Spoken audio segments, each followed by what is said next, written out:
Hello, I am Pastor Sandra Carlson Alexis, and this is the sermon-only part of our worship service for Sunday, September 20th. I'm posting it early because sometimes there's little issues that happen, so just to make sure that the sermon is out there. We will be posting the service. They'll be recorded live tomorrow morning, sometime in the afternoon. So our reading is from Genesis chapter 15, and this is the story of Abraham and Sarah, back when their names were Abram and Sarai. So it begins with verse 1. After these things, the word of the Lord came to Abram in a vision. Do not be afraid, Abram. I am your shield. Your reward shall be very great. But Abram said, O Lord God, what will you give me? For I continue childless, and the heir of my house is Eliezer of Damascus. And Abram said, You have given me no offspring, and so a slave born in my house is to be my heir. But the word of the Lord came to him, This man shall not be your heir. No one but your very own issue shall be your heir. He brought him outside and said, Look toward heaven and count the stars if you are able to count them. Then he said to him, So shall your descendants be. And he believed the Lord, and the Lord reckoned it to him as righteousness. So, one of the questions I hear a lot lately is, how are you doing? It's more than this casual small talk right now because we're living in the middle of a pandemic. So how are you doing could mean, are you healthy? Or it could mean, are you in good spirits right now? Or is hope alive for you?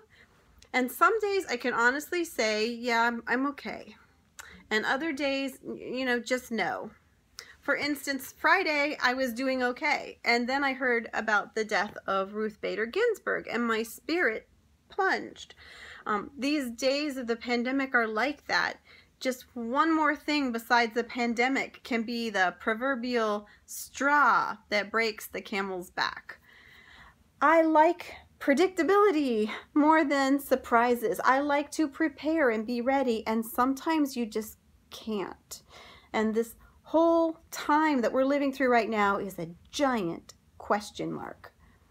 Right now we are living in a time of waiting to take off masks, waiting to get a vaccine for COVID, waiting to have nationwide schools and worship in person, waiting to get back to sports and theaters, shopping malls, and traveling. We are waiting to sing out loud, to have a big family dinner, and to give each other bear hugs.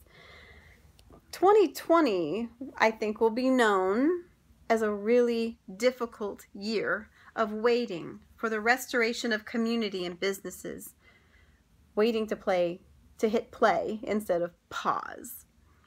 2020 has been rough, and I can't wait to say goodbye to it. Since March, we've been holding our breaths, sort of like holding our breaths by shutting down so many of our daily activities. The weeks turned to months, and now we're told the months may turn to at least a year and a half. I keep asking myself how we can wait and plan for uncertain tomorrows. In the prophet Jeremiah's time, the people were pushed out of their homeland and sent off to live in exile in Babylon, and that's not quite the same thing as what we're facing, but notably, the people were encouraged to stop holding their breath and live. Jeremiah told them to go ahead and plant gardens, build homes, get married, have kids, live, because God says, For surely I know the plans I have for you, says the Lord, plans for your welfare and not for your harm, to give you a future with hope. That's from Jeremiah chapter 29. Knowing and really trusting that God has plans for our future can help us to wait for the future, wait for cures and wait for special celebrations. And we've had to wait sometimes for that special romantic relationship, or waiting to get through school, or waiting to start a career, waiting to have a child, waiting for a vacation. We do a lot of waiting, but the hardest thing is waiting for things when you don't know when something will be realized. I mean, you may know how many days until your birthday or a vacation, but what about waiting for something when you don't know the timeline? Waiting for something you can't control is quite different. And that's where we find ourselves in this story from Genesis. In the story of Abraham and Sarah, back in chapter 11, we learn the sad, cold fact that Sarah was barren.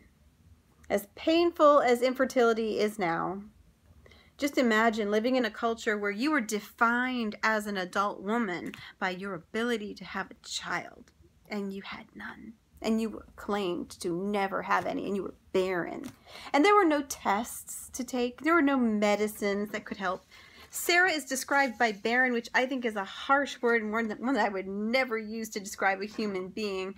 But Sarah, for whatever reason, is described in chapter 11 that way, and she could not conceive, and Abraham had been told that he would be the father of a great nation. I mean, that just did not make sense. Waiting for a child when you think you and your partner are able to conceive is one thing, but why did God have to make this so hard for this holy couple? Abraham told God, I continued childless. You've given me no offspring. He's getting a little impatient, right?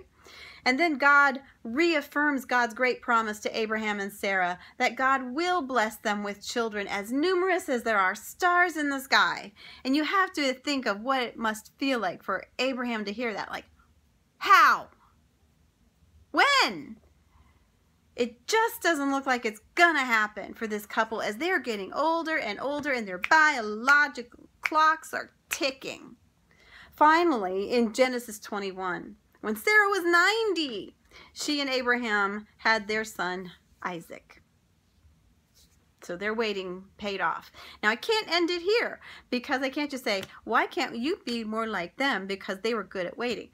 I think we skipped a very important part of the story, because if I told you that they were just super patient people, I would be misleading you. 15 years before Isaac was born, they gave up on God, and they became part of what we would have to say is the first handmaid's tale. They took Sarah's handmaiden Hagar and she gave her to her husband so that they could conceive a child, so Abraham would have a son.